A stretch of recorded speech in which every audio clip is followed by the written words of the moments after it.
The world's longest hunger journey. How long can a person survive without food?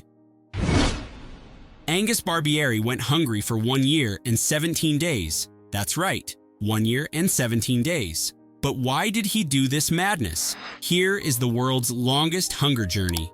So, who is this Angus Barbieri? He was born in Tayport, Scotland, the son of an Italian couple. He was born in 1937 or 1938. Angus's father owned a restaurant where he sold fish and chips. Angus sometimes worked there when he was young. He was 27 when he dared to starve himself. But before we get to that, let's look at the strange difficulties Angus faced in life because of his weight. Because Angus was quite overweight, about 200 kilos, he had some body-related difficulties in his daily life and needed help with even ordinary tasks. For example, in April 1961, when he wanted to get on a bus to go to the 1960-61 British Home Championships at Wembley Stadium, he needed people to push him from behind or pull him inside to get him through the gates. When he arrived at the stadium, he couldn't get through the turnstile no matter what he did. Seeing Angus's plight, a policeman offered to help him through a gate. Taking advantage of the absence of this helpful policeman who escorted him to the gate, some fans managed to enter the stadium without tickets. Fed up with his suffering, Angus finally decided to apply to Dundee Royal Infirmary. Little did he know, of course, that he would shatter the world hunger record and stun scientists. The year was 1965 and the month was June. When Angus applied to the medical center, the doctors thought that short-term fasting was healthier than long-term fasting, so they planned accordingly. Because according to medical science, that was the norm. The doctors meticulously monitored this process by constantly checking Angus's blood levels. At first, the usual symptoms, such as mild dizziness and weakness, were accompanied by rapid weight loss. As time went on, Angus adapted to the fast more than expected.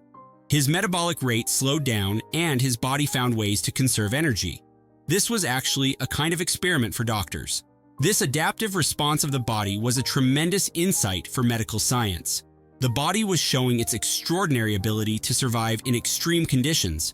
Angus, who was very eager to reach his ideal weight, wanted to continue the process when he saw that this fasting was working and managed to convince the doctors.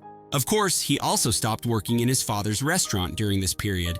He spent this difficult period at home, not in the hospital, and regularly went to the doctor for checkups. He never ate anything and only consumed non-caloric drinks such as tea, coffee, water, and mineral water, vitamin supplements, and yeast. There was no negative reaction in his body.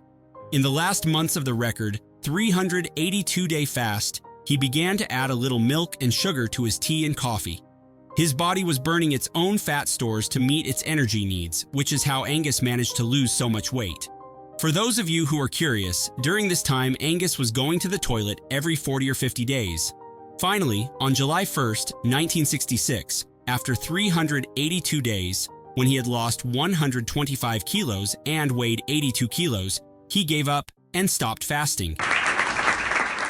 For the next 10 days, doctors put him on a diet of salt and sugar to prepare him for solid food. For this reason, some sources give the duration of Angus's insane fast as 392 days, not 382. After starving for a total of 1 year and 27 days, Angus ate his first solid food at 10 o'clock on the morning of July 11, 1966. 1 hard-boiled egg and 1 slice of bread with butter. To the excited newspaper reporters and photographers watching him, he said, "I forgot what food tastes like." It went well. I feel a bit full, but I like the taste of my egg. At the end of the fast, Angus Barbieri went on a 3-week vacation to Spain to celebrate his success. In the following years, he married a woman named Mary and had 2 sons. It is said that he spent the rest of his life weighing around 89 kilos. Angus died in September 1990 after a short period of illness. Unfortunately, we could not find any information about his illness. As you may remember, Angus Barbieri, the hero of our story, started this fast under the supervision of a doctor. If you have a weight problem, please do not attempt such a madness without a doctor's supervision. You can cause irreversible damage to your body. Let's meet in the comments for your thoughts on Angus Barbieri. See you in the next story.